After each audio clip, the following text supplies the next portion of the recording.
Hi sir, pwede po bang paupahan yung bahay na niloan sa Pag-ibig kahit under amortization pa siya? Yes, definitely po. Kapag po halimbawa na loan takeout na kayo, nag-schedule na po kayo ng turnover, naibigay na po sa inyo yung susi, okay na, pinaayos nyo yung bahay ninyo, okay na lahat, nasa inyo na yung susi, pwede nyo nang tiran, yun, pwede nyo pong paupahan.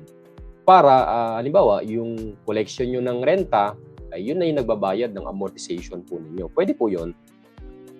Kumbaga parang ano rin po ito, source of passive income. In fact, sa mga medyo wais financially, no? Halimbawa, pwede kasi yun ang maging maging strategy mo for retirement, no? Halimbawa, mag-invest ka ng mga property, nakikita ng certain rental income, 'di ba? May paupahan ka.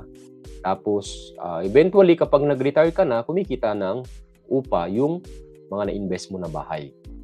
So through rental income. So isa po 'yun sa mga pinaka-safe na investment na pwede po natin gawin ang pagkakaroon po ng properties, especially kung mga rental income. Kami ganun din ang aming strategies. We have few properties, mga prime location yung nakuha namin. Although hindi pa mga turnover yung iba, pero 'yun.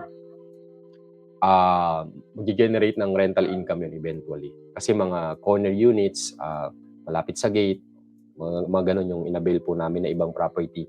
Kaya ano po yun, maganda po yun para sa financial freedom kung sa mga bata-bata pa at maghihintay ka pa ng retirement age, no? Kung halimbawa, kaya mo namang mabuhay doon sa mga investment property mo, di ba, through rental income. So I think yun yung isa sa pinaka-fulfilling siguro, no, na habang bata ka pa, ma-enjoy mo na rin yung buhay, no, na hindi ka nag-i-struggle financially. So kaya dapat po maging wise po tayo sa pag-handle ng pera. Kumbaga parang ini-increasean mo yung mga skills mo, yung iyong mindset, 'di ba, para ma-increasean yung income mo, 'di ba? Tapos maging wise ka financially. And kahit ang laki na ng income mo, you just live simply.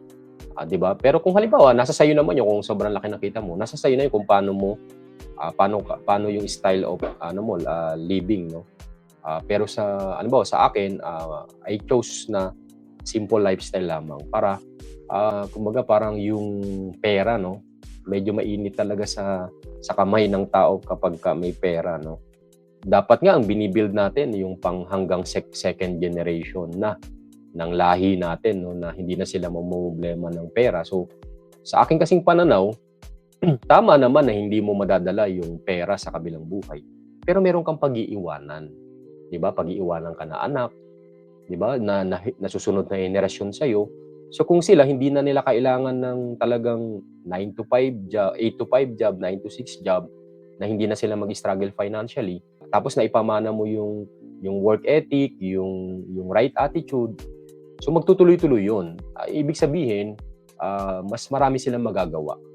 'Di ba? Mas marami silang magagawang kabutihan sa mundo. 'Yun ang paniniwala ko kasi mahirap naman na halimbawa, iniwan mo sila struggling financially.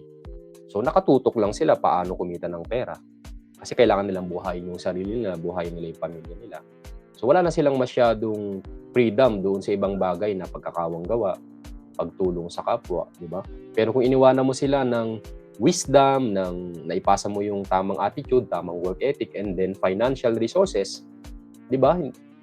Mas may freedom sila na gawin yung mga bagay na gusto nila, as well as yung pwedeng ikauunlad ng komunidad, 'di ba? Mag-generate sila ng jobs, makatulong sila sa kapwa. 'Di ba mas maganda 'yun, 'di ba?